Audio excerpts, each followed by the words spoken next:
Hello, I'm Eden Winiford. My presentation is on Krabbe disease. There are 2 or more copies of every gene. Think blue eyes and brown eyes.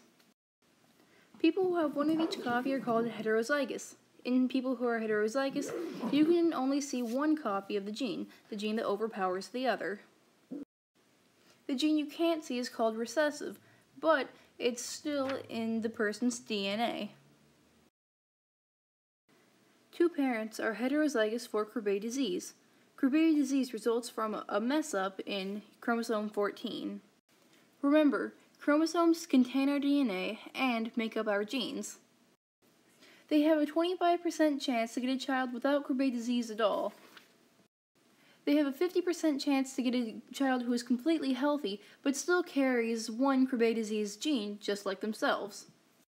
However, they have a 25% chance to get a child who is affected by Krabbe disease and has both genes for it. This is the human cell. Your body is made up of cells. They're these tiny microscopic things. You can't see them, but they're still there. In the cell, the purple circle I'm pointing at is called a lysosome. Lysosomes remove wastes produced by the cells. The blue circle in the middle of the cell is called the nucleus, or the control center in the cell. The cellular waste that lysosomes spit out is represented by the pink squiggles.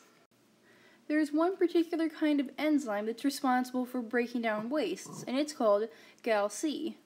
In a healthy cell, there will always be a ton of Gal-C to break down cellular waste.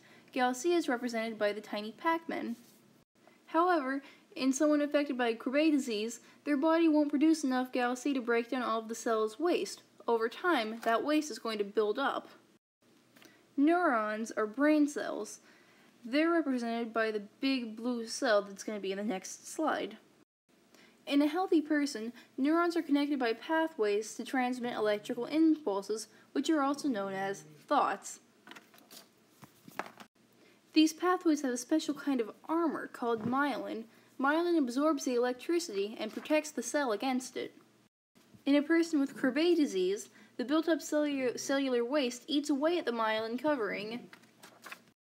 The electricity then shocks the neurons, making them unable to function properly.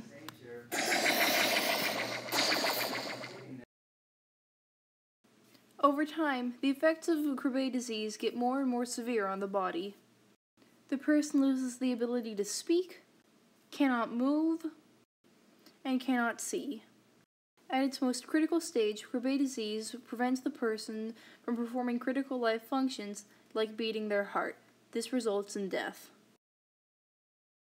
This is Tommy. He was diagnosed with Krabbe disease as an infant before any permanent brain damage could occur. Tommy got an umbilical cord blood transfusion as an infant and will live a longer, healthier life as a result.